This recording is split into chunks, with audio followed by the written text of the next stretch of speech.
La sagesse bouddhiste enseigne que chaque rencontre, même la plus douloureuse, est porteuse d'une leçon. Vous êtes-vous déjà demandé pourquoi certaines personnes apparaissent dans votre vie tôt ou tard, puis disparaissent? La sagesse bouddhiste enseigne que chaque rencontre, même la plus douloureuse, est porteuse d'une leçon. Parfois, ce sont des maîtres déguisés, d'autres fois des miroirs qui nous montrent ce que nous ne voulons pas voir. Apprendre à lâcher prise sans ressentiment, à aimer sans posséder et à accepter que tout change nous aide à vivre plus sereinement. Restez, car vous découvrirez que chaque personne qui a traversé votre vie avait un but pour votre voyage. Rien n'est accidentel, selon l'enseignement bouddhiste sur les causes et les conditions. Vous vous êtes sûrement demandé pourquoi certaines personnes apparaissent dans votre vie à des moments précis. Certaines personnes surviennent lorsque vous traversez une crise. D'autres apparaissent alors que vous pensez n'avoir besoin de personne. Et d'autres encore croisent votre chemin de manière si inattendue que cela ressemble à une coïncidence.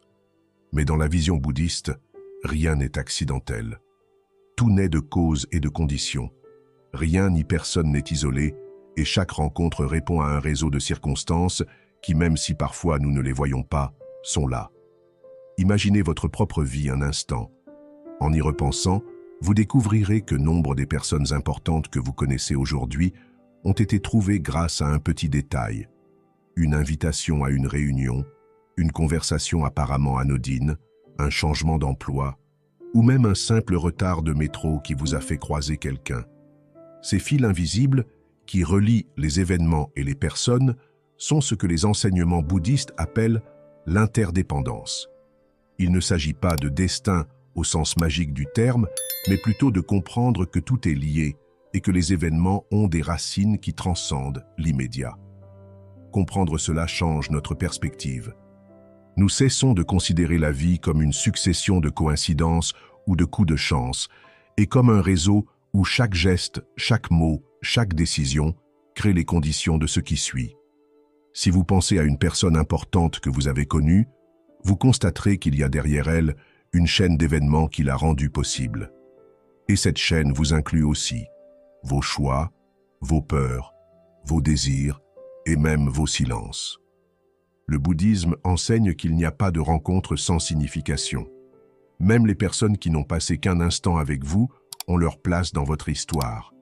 Peut-être que quelqu'un qui n'a partagé votre vie qu'un jour a laissé une phrase dont vous vous souvenez encore. Peut-être qu'une personne à qui vous avez à peine parlé vous a inspiré une décision qui a changé votre vie. Ce qui est intéressant, c'est que nous avons tendance à ne valoriser que les relations durables, mais en réalité, toute rencontre peut être décisive. Voyez les choses ainsi. Chaque personne avec laquelle vous vous connectez est comme une pièce qui s'assemble au bon moment. Si cette personne arrive trop tôt, peut-être n'êtes-vous pas prêt à recevoir ce qu'elle apporte. Si elle arrive trop tard, peut-être n'y a-t-il plus de place dans votre vie pour cet enseignement. Il arrive quand les conditions sont réunies, ni avant ni après. Lorsque vous comprenez que rien n'est accidentel, vous commencez également à vous libérer du besoin de tout contrôler. Car combien de fois avez-vous essayé de forcer une relation en insistant sur le fait qu'elle devait durer, fonctionner, être éternelle? Cette pression ne fait que créer de la souffrance, car elle nie la nature changeante de la vie. Comprendre que les relations naissent et disparaissent en fonction de conditions plus larges nous aide à les accepter telles qu'elles sont, sans avoir besoin de nous y accrocher ni de lutter contre leur fin. C'est particulièrement important dans la vie moderne. Nous vivons dans un monde où les relations semblent jetables, des contacts rapides sur les réseaux sociaux, des amitiés qui durent aussi longtemps qu'un emploi, des relations qui naissent et s'estompent rapidement. Cela peut paraître vide, mais si on regarde les choses sous un autre angle, on constate que chacune de ces expériences laisse une trace. Parfois, c'est une leçon de confiance, d'autres fois, un signe de ce que l'on ne veut pas répéter, et parfois, une étincelle qui ouvre à la nouveauté. Accepter que rien n'est une coïncidence ne signifie pas se résigner. Cela signifie apprendre à observer pleinement ce qui se passe, sans rejeter quiconque arrive, et sans dramatiser le départ de quelqu'un. Chaque personne qui apparaît apporte avec elle un miroir, un rappel, une leçon. Et même si vous ne le comprenez pas sur le moment, vous découvrirez plus tard que sa présence avait un sens. Ce qui change notre façon de vivre, ce n'est pas d'essayer de deviner ce qui va se passer ensuite, mais de nous ouvrir à ce qui est déjà en train de se produire. Cette ouverture nous permet de reconnaître que tout ce qui nous arrive est le fruit de causes et de conditions, et que chaque rencontre a une valeur intrinsèque, même si elle n'est pas éternelle. Maître déguisé, chaque rencontre apporte une expérience enrichissante. Il y a des gens qui entrent dans votre vie et vous font sourire dès le premier instant. D'autres, en revanche, vous mettent à l'épreuve, suscitant colère, tristesse, voire douleur. Le plus curieux est que les deux remplissent une fonction. D'un point de vue bouddhiste, chaque personne que vous rencontrez est en quelque sorte un maître déguisé. Ils ne s'en rendront peut-être jamais compte, et vous ne le comprendrez peut-être pas au premier abord, mais leur passage dans votre vie vous laisse une leçon. Le plus simple est d'être reconnaissant envers ceux qui nous font du bien, ceux qui nous soutiennent, nous écoutent et nous témoignent de l'affection. L'apprentissage est évident chez eux. Ils nous rappellent l'importance de l'amour, de l'amitié et de la confiance. Mais le véritable défi est de reconnaître ceux qui nous mettent mal à l'aise en tant qu'enseignants. Car lorsque quelqu'un vous irrite, vous déçoit, dépasse vos attentes, c'est là que surgissent les leçons les plus profondes. Pensez à un conflit que vous avez vécu. C'était peut-être une dispute au travail, un malentendu avec un ami, une rupture. Sur le moment, vous n'avez ressenti que douleur, colère ou frustration. Mais si vous regardez en arrière avec calme, vous aurez sûrement appris quelque chose. Vous avez peut-être découvert votre tendance à trop attendre des autres, ou vous êtes peut-être rendu compte que vous ne fixiez pas de limites. Vous avez peut-être même pris conscience de votre capacité à avancer alors que vous pensiez en être incapable. Ces leçons, bien que difficiles, vous ont aidé à grandir. Le bouddhisme insiste sur le fait que la souffrance peut être un enseignement. Non pas parce qu'il faut la rechercher, mais parce que, lorsqu'elle apparaît, elle nous force à regarder ce que nous évitons habituellement. Quelqu'un qui vous blesse peut révéler une blessure intérieure déjà présente en vous. Quelqu'un qui vous rejette peut témoigner de votre besoin d'approbation. Quelqu'un qui part sans explication peut vous donner une leçon. Au quotidien, il est facile de se mettre dans la peau d'une victime et de penser que les autres ne cherchent qu'à nous faire du mal. Mais si nous changeons de perspective et nous demandons ce que cette personne nous apprend, quelque chose change. Soudain, ce qui semblait être une perte absurde ou une injustice devient une occasion de se découvrir soi-même. Ce n'est pas une consolation en l'air, c'est un moyen de grandir grâce à ce qui arrive, plutôt que de rester prisonnier des plaintes. Cela ne signifie pas qu'il faille tout justifier ni tolérer l'intolérable. Il y a des liens douloureux qu'il est salutaire de laisser derrière soi, mais même en les quittant, on peut en tirer une leçon. Il peut s'agir de comprendre clairement ce que l'on ne veut pas revivre, de la force de fixer des limites ou de la conscience que l'on mérite mieux. Cette leçon demeure, même après la fin de la relation. Au quotidien, nous pouvons pratiquer une pratique très simple. Observez nos réactions face aux autres. Quelles personnes vous rendent impatient? Qui vous met mal à l'aise? À qui vous comparez-vous constamment?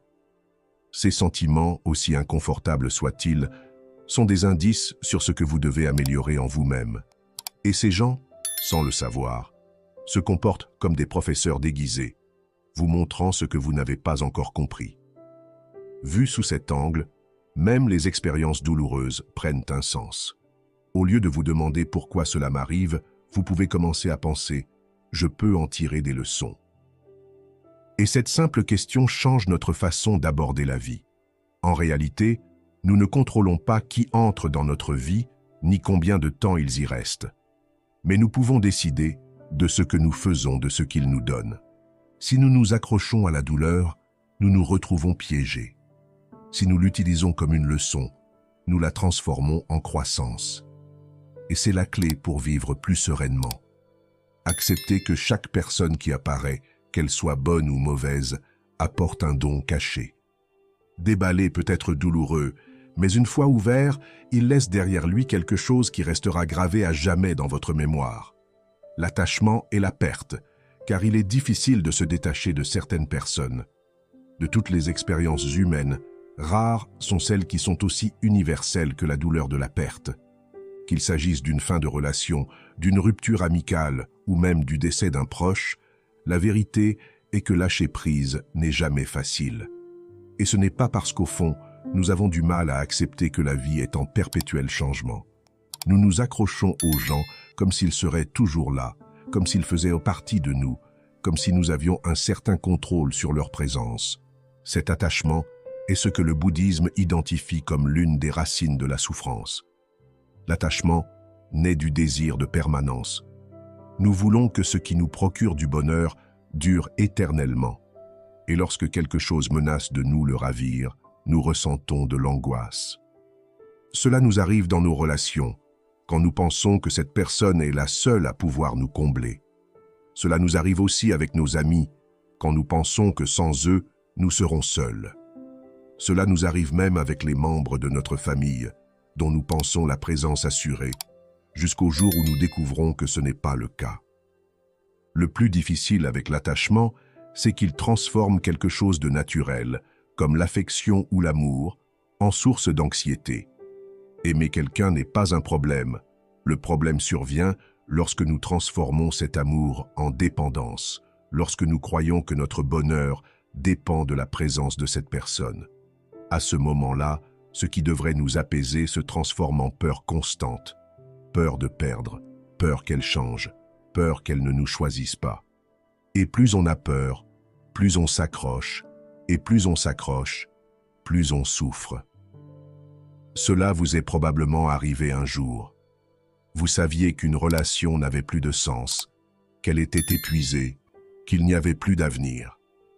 Mais vous étiez là, à insister, à vous accrocher à l'idée que cela devait continuer.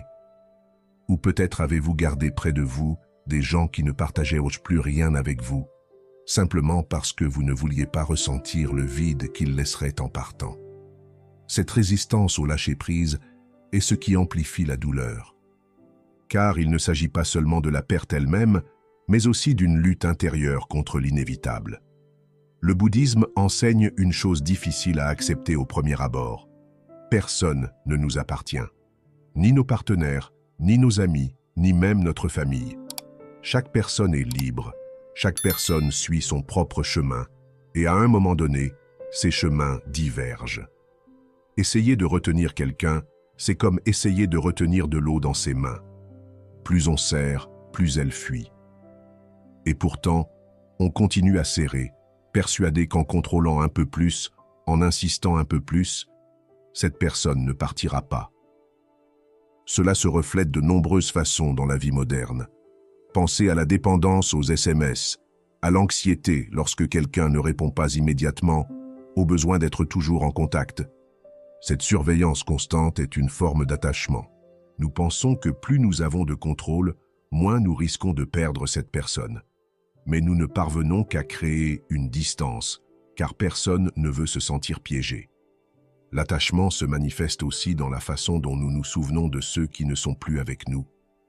Parfois, nous idéalisons le passé, comme si tout avait été parfait, et nous souffrons en le comparant au présent. D'autres fois, nous nous punissons en pensant à ce que nous aurions pu faire différemment, et nous restons prisonniers de la culpabilité. Ces deux attitudes nous empêchent de lâcher prise. Au lieu d'accepter ce que nous avons vécu comme faisant partie de notre histoire, nous le transformons en une chaîne qui nous enchaîne. Lâcher prise ne signifie pas oublier. Cela ne signifie pas cesser d'aimer. Lâcher prise, c'est reconnaître que ce que nous avons partagé était important, mais que cela a fait son temps. C'est être reconnaissant pour ce que nous avons reçu sans exiger que cela continue. C'est comprendre que nous pouvons emporter les leçons, l'affection et les souvenirs avec nous, sans avoir besoin de nous accrocher à la personne. Et quand on apprend à lâcher prise, ce qui était autrefois souffrance se transforme en gratitude. Pensez un instant à quelqu'un qui ne fait plus partie de votre vie. Peut-être un ex-partenaire, un ami perdu de vue, une personne décédée. Imaginez maintenant ce qui changerait si, au lieu de vous concentrer sur son absence, vous vous concentriez sur ce qu'il a apporté pendant son absence. Il y a sûrement des moments, des mots ou des gestes qui font encore partie de vous. Personne ne peut vous les enlever. Ce qui fait mal, ce n'est pas ce qui s'est passé, mais le désir que cela continue. Et ce désir, c'est précisément l'attachement. Comprendre cela permet de voir les relations différemment. Vous profitez davantage du présent, car vous ne prenez plus rien pour acquis. Vous appréciez la compagnie, car vous savez qu'elle ne durera pas éternellement. Vous vous autorisez à aimer sans faire de l'autre une possession. Et surtout, vous découvrez que votre paix intérieure ne dépend pas du fait que quelqu'un reste ou parte, mais de la façon dont vous gérez ce lien. Dans un monde où tout semble incertain, apprendre à lâcher prise est l'un des plus grands actes de liberté, car cela vous libère de la peur, de la dépendance et de l'obsession. Et quand on parvient à vivre de cette expérience, chaque relation devient un cadeau et non une nécessité. On ne perd personne, chacun retrouve sa place naturelle. L'une des phrases les plus souvent entendues lorsqu'on perd quelqu'un est « j'ai perdu cette personne ». J'ai perdu mon partenaire, mon ami, mon père. Mais à bien y réfléchir, on ne perd personne. Chacun retrouve simplement sa place sur son propre chemin. Et la même chose se produit pour vous. Vous aussi, vous êtes souvent revenu à votre place naturelle, même sans vous en rendre compte. Ce sentiment de perte naît de la croyance que les autres nous appartiennent. Nous pensons que ce partenaire sera toujours là, que cet ami ne nous laissera jamais tomber, que notre famille sera là quoi qu'il arrive. Mais la vie prouve le contraire. Les gens changent, les relations se transforment et les circonstances poussent chacun là où il doit être. Personne n'est laissé à sa place. Or, lorsque cette place ne correspond pas à la nôtre, nous ressentons de la douleur. Imaginez un instant quelqu'un qui comptait beaucoup pour vous et qui n'est plus parmi nous. C'est peut-être difficile à voir, mais cette personne n'a pas simplement disparu. Elle a simplement évolué. Vous ne faisiez plus partie de ce dont elle avait besoin à ce moment-là, tout comme elle n'était peut-être plus en mesure de vous donner ce que vous recherchiez. Chacun retrouve sa place naturelle, comme si la vie réorganisait les pièces pour les adapter à un nouvel échiquier. Le problème survient lorsque nous confondons amour et possession. Nous voulons que les autres restent à la place exacte que nous avons choisie pour eux. Nous voulons que notre partenaire ne nous quitte jamais, que notre ami soit toujours disponible, que notre famille soit immuable. Et lorsque la réalité ne répond pas à nos attentes, nous souffrons. Mais si nous regardons les choses sous un autre angle, nous verrons que personne ne nous vole rien, personne ne nous prend rien. C'est juste que nos chemins ne coïncident plus. C'est très facile à comprendre lorsqu'on l'applique à notre propre expérience. Combien de fois vous êtes-vous éloigné de quelqu'un? Non pas parce que vous avez cessé de l'aimer, mais parce que vous avez changé, parce que vos centres d'intérêt ont changé, parce que la vie vous a mené ailleurs. Cette personne a peut-être pensé que vous l'aviez perdu, mais en réalité, vous ne faisiez que retourner à votre ancien foyer. Il en va de même pour ceux qui vous quittent. Ils ne partent pas pour vous punir, mais parce qu'ils ne sont plus à votre place. L'enseignement bouddhiste insiste sur le fait que tout ce qui apparaît disparaît également et que rien ni personne ne nous appartient. Le plus curieux est que lorsque nous cessons de penser en termes de perte et commençons à penser en termes de mouvement naturel, le poids du deuil s'atténue. Vous ne perdez personne, leur histoire avec vous s'est terminée et leur vie a repris. Et vous continuez la vôtre aussi. C'est très clair dans la vie moderne. Les gens qui arrivent au travail puis repartent, les amis avec qui vous avez tout partagé mais que vous voyez à peine, les partenaires qui étaient autrefois le centre de votre vie et qui font désormais partie de votre passé. Si vous vous laissez emporter par l'idée de la perte, vous vous sentirez vide. Mais si vous la considérez comme un processus naturel, vous comprendrez que chacun est là où il doit être. Vous pouvez alors considérer cette relation avec gratitude plutôt qu'avec ressentiment. Un exercice très utile consiste à se souvenir d'une personne qui vous a quitté et à se demander quelle place elle occupe aujourd'hui. Elle n'est peut-être plus à vos côtés, mais elle continue assurément de jouer un rôle dans son propre monde. Peut-être a-t-elle fondé une famille, déménagé dans une nouvelle ville ou lancé un nouveau projet. Cela ne signifie pas que votre histoire avec cette personne n'était pas significative. Au contraire, son passage dans votre vie était nécessaire pour que vous arriviez là où vous êtes aujourd'hui, tout comme vous aviez besoin de cette expérience pour arriver là où vous êtes. Le plus libérateur, c'est de comprendre que personne ne nous appartient. Ceux qui restent le font parce qu'à ce moment-là, leur chemin coïncide avec le vôtre. Ceux qui partent continuent simplement d'avancer. Vous ne perdez rien, car ce que vous avez partagé fait déjà partie de vous. Les souvenirs, les leçons et les traces qu'ils ont laissées vous appartiennent à jamais. Seule la présence physique de cette personne change, et même si elle est douloureuse, elle fait partie intégrante de la vie. En adoptant cette perspective, les adieux cessent d'être des défaites et deviennent des transformations. Vous n'avez plus l'impression qu'on vous enlève quelque chose, mais plutôt que tout le monde va de l'avant. Et le meilleur, c'est que cela n'exclut pas l'affection. Vous pouvez continuer à souhaiter le meilleur à ceux qui sont partis, à entretenir de bons souvenirs, à être reconnaissant pour ce que vous avez vécu. La seule chose que vous ne faites plus, c'est de vous accrocher à l'impossible. Accepter que personne n'est perdu et que chacun retrouve sa place naturelle nous rappelle que la vie est un mouvement. Et dans ce mouvement, tout ce que nous pouvons faire, c'est apprécier l'instant présent, être reconnaissant envers ceux qui sont là et être ouvert à ceux qui arrivent. Car tout comme certains partent, d'autres apparaissent, et chaque rencontre a son sens sur notre chemin. Quand quelqu'un nous quitte, apprenez à lâcher prise sans ressentiment. Quand quelqu'un nous quitte, la première chose qui apparaît généralement est la douleur. Un vide dans notre cœur, un mélange de colère, de tristesse et d'incompréhension. Souvent, cette douleur se transforme en ressentiment, comme si la colère nous protégeait de la souffrance. Mais en réalité, le ressentiment ne nous protège pas. Au contraire, il nous lie à ce que nous voulons abandonner. C'est comme porter une valise que nous ne voulons pas ouvrir, mais que nous ne voulons pas non plus laisser traîner par terre.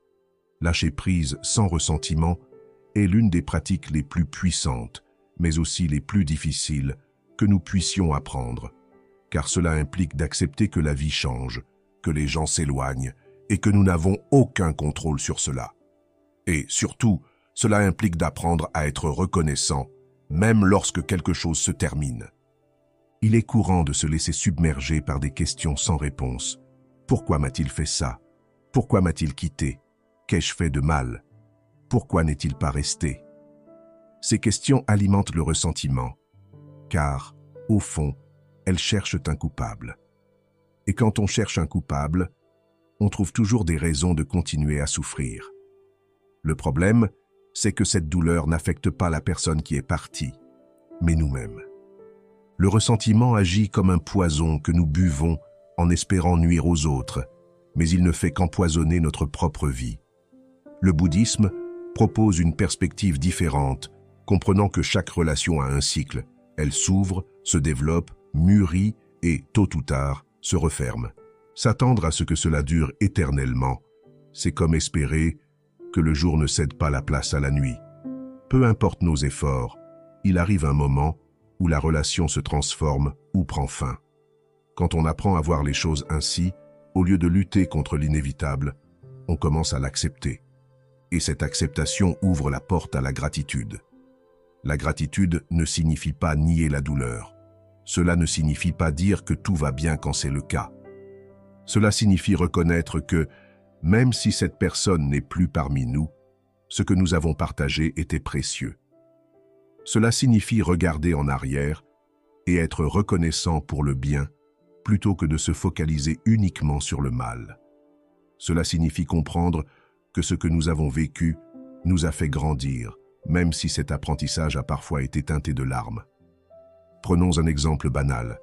Un couple se sépare et l'un des partenaires est pris au piège du ressentiment. Des mois, voire des années plus tard, ils continuent de répéter qu'ils ont été trahis, blessés, qu'ils ne méritaient pas ce qui leur est arrivé. À chaque fois qu'ils le racontent, ils revivent la douleur, comme si la blessure ne pouvait jamais guérir. Pendant ce temps, l'autre poursuit sa vie, construit de nouveaux projets, peut-être une nouvelle relation. Qui est vraiment pris au piège? Qui n'a pas appris à lâcher prise? Apprendre à lâcher prise sans ressentiment, c'est aussi renoncer au besoin de régler ses comptes. Car souvent, ce qui nous empêche d'avancer, c'est ce désir que l'autre reconnaisse son erreur, s'excuse, revienne et fasse amende honorable. Mais attendre tout cela, c'est attendre que le temps s'arrête. Il pourrait ne jamais arriver. Et pendant cette attente, on reste bloqué. Le pardon n'est donc pas un cadeau pour celui qui nous a quittés, mais un cadeau pour nous-mêmes. C'est la clé qui ouvre la porte de notre propre liberté. Dans la vie d'aujourd'hui, c'est crucial, car nous vivons entourés de liens fragiles. Des relations rapides, des amitiés qui s'estompent, des liens qui disparaissent du jour au lendemain. Si nous accumulons du ressentiment à chaque départ, notre fardeau émotionnel devient insupportable.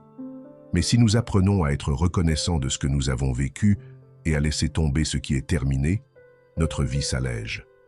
Une pratique simple pour commencer est de changer de question. Au lieu de vous demander pourquoi il m'a fait ça, demandez-vous ce que j'en ai appris.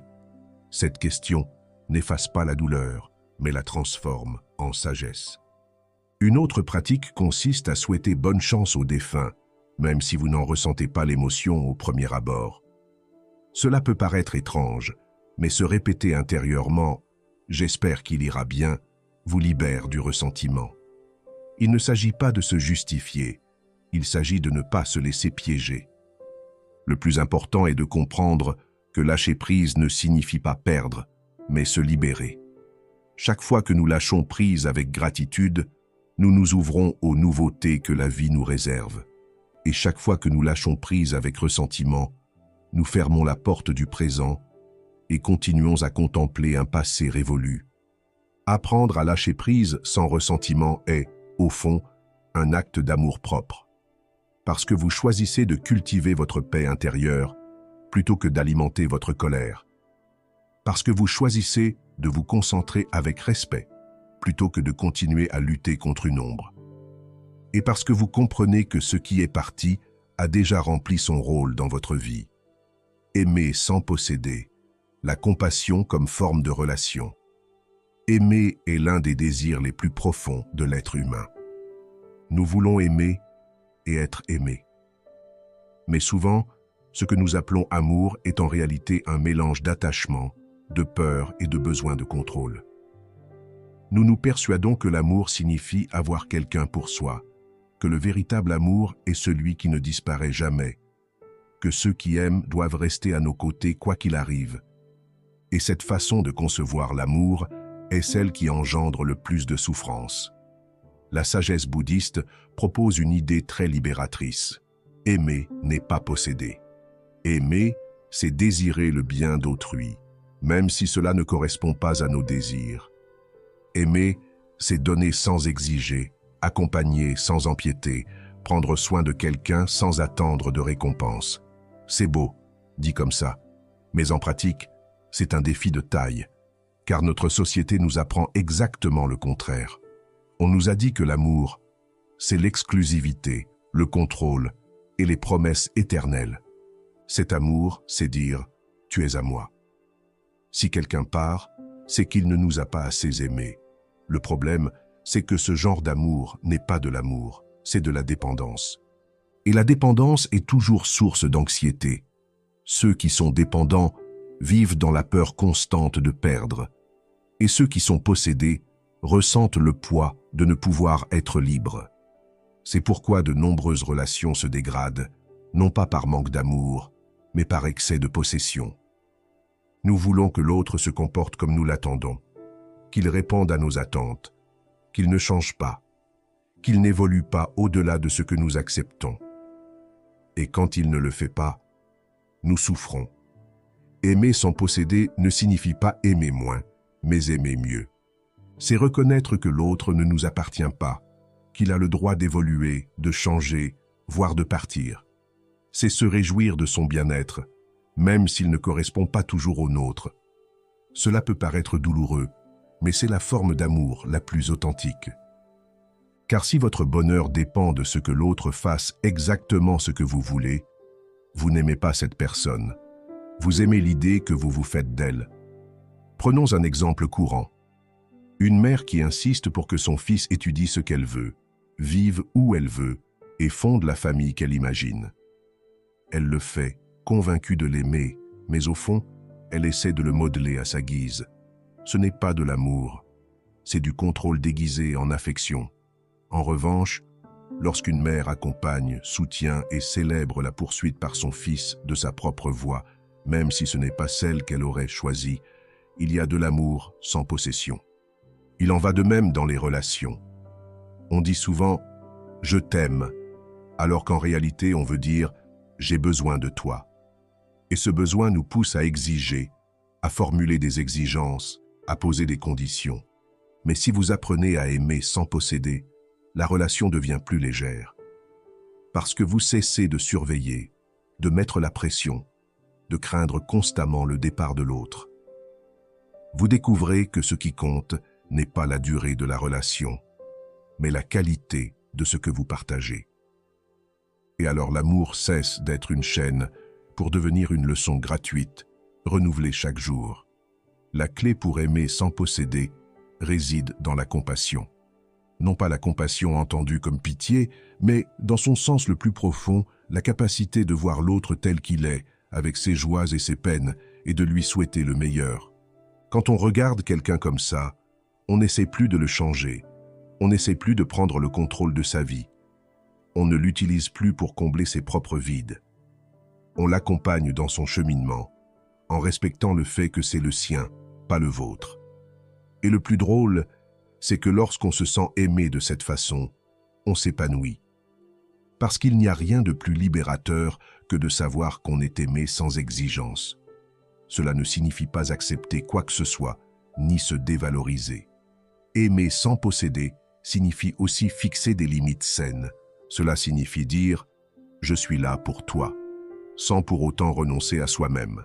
Cela signifie que l'amour ne peut servir d'excuse pour supporter les abus, l'indifférence ou le manque de respect. La compassion commence par soi-même.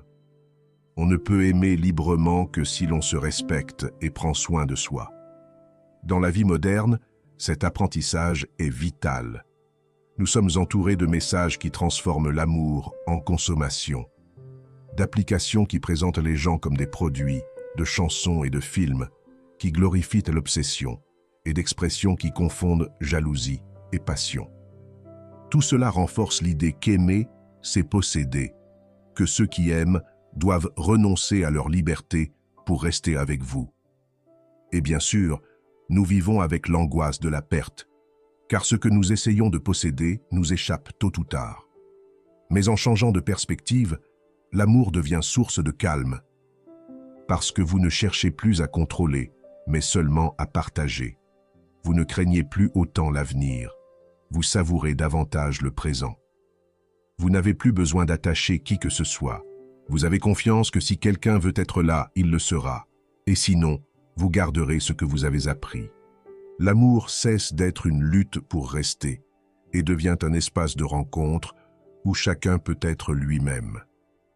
La leçon la plus importante à retenir est peut-être la suivante. On ne peut perdre quelqu'un qu'on aime sans le posséder, car on ne l'a jamais eu comme objet. On peut cesser de partager le chemin parcouru, mais ce qu'on a ressenti, ce qu'on a appris et ce qu'on a donné demeure. Cela ne disparaît pas. L'amour sans possession est le seul amour qui ne se transforme pas en souffrance, car il ne dépend pas de conditions extérieures, mais de votre capacité à ouvrir votre cœur sans peur. Aimer sans posséder est, en fin de compte, une pratique de la liberté.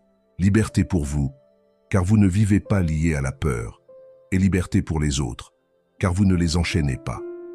Et cette liberté est ce qui fait de l'amour ce qu'il aurait toujours dû être. Un choix conscient de partager la vie, et non une obligation forcée de rester à tout prix. Accepter le cycle, c'est trouver la paix à chaque début et à chaque fin. Dans la vie, tout a un début et une fin. Nous le constatons chaque jour sans nous en rendre compte. L'aube se lève et se couche, les saisons se succèdent, nous commençons des projets et les concluons. Et il en va de même pour les relations. Chaque lien naît, se développe et, tôt ou tard, se transforme ou se dissout. Le problème, c'est que, même si nous en sommes conscients, nous continuons à résister à cette vérité. Nous peinons à accepter les fins et souvent, nous n'apprécions même pas les débuts, par crainte de la suite. Accepter le cycle de la vie, c'est comprendre que le commencement et la fin font partie du même voyage. La fin d'une chose n'est pas une rupture, tout comme le commencement n'est pas garanti. Ce qui engendre la souffrance, c'est notre attente de permanence. Nous souhaitons que les bonnes choses durent éternellement et que les mauvaises disparaissent rapidement, mais la vie ne fonctionne pas ainsi. Elle est cyclique, et plus nous essayons de les combattre, plus nous ressentons de douleur. Pensez à votre propre expérience. Vous avez probablement déjà vécu des moments où vous souhaitiez que quelque chose ne finisse jamais. Une relation, un moment heureux, un travail épanouissant. Et vous avez aussi traversé des situations où vous avez prié pour que tout se termine au plus vite. Une crise, une maladie, une période d'incertitude. Le plus drôle, c'est que les bonnes comme les mauvaises choses ont une fin, tôt ou tard. Et dans cette certitude réside une leçon libératrice. Rien n'est éternel, mais rien n'est définitif. Accepter le cycle ne signifie pas être passif ou résigné. Cela signifie vivre chaque étape avec la conscience qu'elle est temporaire. Cela nous aide à savourer davantage ce que nous avons et à moins souffrir de sa perte. Si vous savez qu'une relation peut prendre fin, vous l'appréciez davantage tant qu'elle est là. Si vous savez que la douleur n'est pas éternelle, vous trouvez la force de la supporter. Cette façon de voir les choses n'élimine pas la douleur, mais la rend plus supportable. Dans la vie moderne, nous avons tendance à entretenir une relation complexe avec les cycles. Nous voulons tout contrôler. Quand quelque chose commence, comment cela se déroule, quand cela se termine. Nous sommes obsédés par l'idée de prolonger ce que nous aimons et d'éviter ce que nous n'aimons pas. Mais ce faisant, nous perdons de vue l'essentiel. Chaque début apporte ses leçons, tout comme chaque fin. La clé n'est pas tant de manipuler le cycle, mais de l'influencer. Les relations amoureuses en sont un exemple frappant. Au début, beaucoup de gens n'en profitent pas pleinement, car ils s'inquiètent déjà de l'avenir. Combien de temps cela va-t-il durer? Va-t-il me quitter? Que se passera-t-il dans quelques années? Cette inquiétude gâche la joie du présent. Et lorsqu'elle se termine, il est courant de résister, comme si accepter la fin signifiait abandonner. Mais accepter véritablement la fin est le seul moyen de faire place à la nouveauté. Aucune histoire ne commence tant qu'une autre ne se termine pas. Il en va de même pour les amitiés. Parfois, quelqu'un qui était fondamental dans votre vie n'est plus là, et cela fait mal. Mais si vous regardez les choses sous un autre angle, vous verrez que cette amitié a rempli son rôle quand vous en aviez besoin. Ce n'était pas une erreur, ce n'était pas une perte insensée, cela faisait partie du cycle. Et maintenant, il est temps de prendre un nouveau départ, avec de nouvelles personnes, de nouvelles expériences. Le bouddhisme enseigne que la paix intérieure naît lorsque nous cessons de lutter contre l'inévitable. Si nous savons que tout a un début et une fin, pourquoi ne pas vivre chaque étape telle qu'elle est, sans exiger qu'elle dure plus longtemps qu'elle ne le devrait? Cette acceptation ne signifie pas indifférence, mais sagesse. Cela signifie reconnaître que la seule chose que nous pouvons pleinement apprécier est le présent. Une pratique simple pour cultiver cette perspective est de se rappeler chaque jour que ce que nous avons aujourd'hui peut changer demain. Ne pas vivre dans la peur, mais vivre avec gratitude. Savoir que les gens qui vous entourent ne seront pas toujours là vous aide à les traiter avec plus d'affection. Savoir que les moments difficiles ne dureront pas éternellement vous donne la patience de les endurer.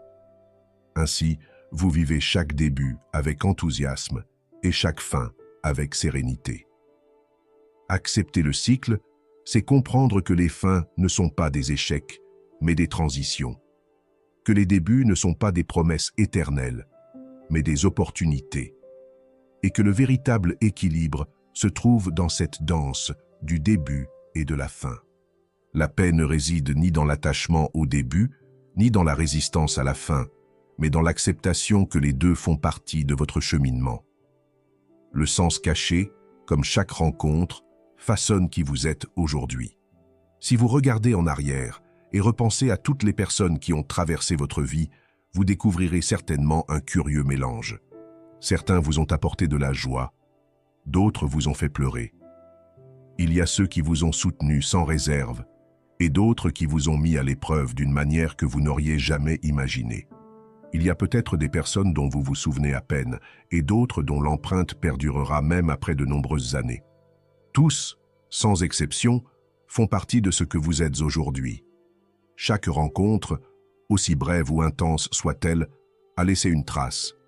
Parfois, c'était un mot qui vous inspirait, d'autres fois, une trahison qui vous forçait à devenir plus fort. Même les silences et les absences vous ont appris quelque chose. À valoriser davantage la compagnie, à mieux prendre soin de ce que vous avez, à écouter plus profondément votre moi intérieur. Rien de ce que vous avez vécu n'a été vain, car chaque expérience a façonné la personne que vous êtes aujourd'hui. Les enseignements bouddhistes nous rappellent que nous ne pouvons pas séparer le bien du mal, comme s'il s'agissait de chapitres distincts. Tout fait partie du même voyage. Douleur et joie, attachement et perte, début et fin. Chacun a une signification cachée qui, avec le temps, se révèle. Vous ne la comprenez peut-être pas au cœur de la souffrance, mais vous découvrirez plus tard que grâce à cet instant, vous avez grandi, appris et été transformé. La vie est, au fond, une succession de rencontres. Certaines durent un instant, d'autres toute une vie, mais toutes laissent une empreinte durable. Comprendre cela modifie nos relations avec les autres.